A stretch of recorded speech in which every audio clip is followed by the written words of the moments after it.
It was caused by a member of the NOPMAN, that is the National Onion Producers, Processors and Marketers Association of Nigeria.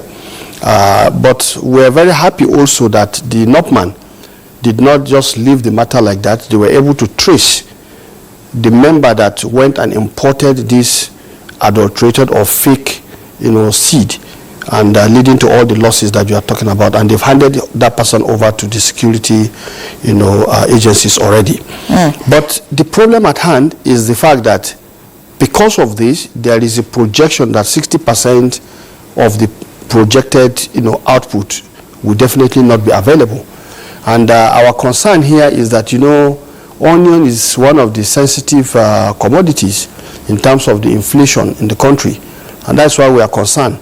But as a ministry, just like you had my colleague, the Honorable Minister of Agriculture, Senator Abubakar Kyari, saying, we've already anticipated some of these things because we've been engaging all of these people since we came on board. And last year, they made a presentation to us. And arising from that presentation, we've already set up certain mechanisms. First, the issue of seed. And I think just like, you saw them going to import fake seed, it was because the seed was not available. And one of their members thought he saw a channel and went in and brought fake seed. And I think it's important for Nigerians to know that as a nation, we have a regulatory framework. The National Agricultural Quarantine Services is designed to ensure that there is a procedure for coming in with seed so that you don't end up having the wrong seed, polluting your own environment. So for that reason, we have already set the ball rolling. The National Seed Council, the National Horticultural Research Institute, they are already working on building our own in-house capacity for seed production, for onion, and most importantly, even for the other crops. But then the inflation-sensitive crops like onion, pepper, and tomato, I think are receiving a special pride of place in our programming. And we are hoping this year we'll be able to scale up whatever we're doing along that line. Fantastic. Good to know that the ministry is doing something about this development. Now, but storage has always been a major challenge in onions farming. How can we overcome all of these?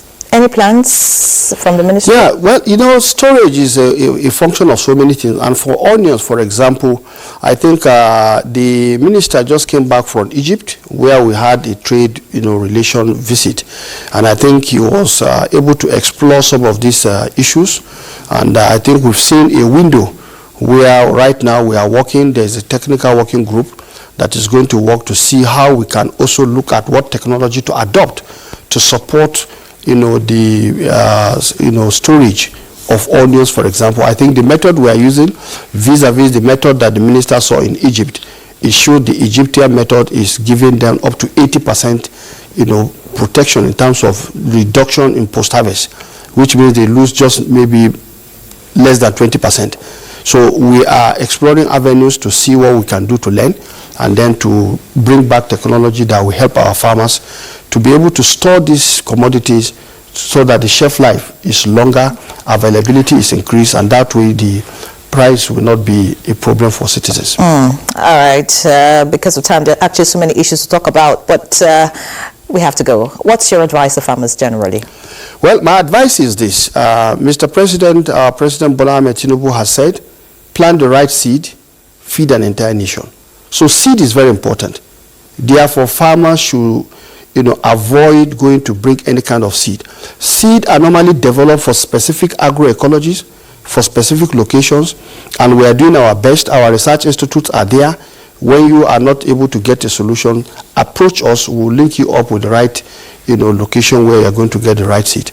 And I think we are taking actions very seriously. The National Seed Council is increasing the number of inspectorates so that they'll be able to see those who are doing sharp practices in the field. Because like you can see, the farmers are weeping because they planted the wrong seed. And that's why the president was right in saying, plant the right seed, feed an entire nation, so that no one goes to bed hungry.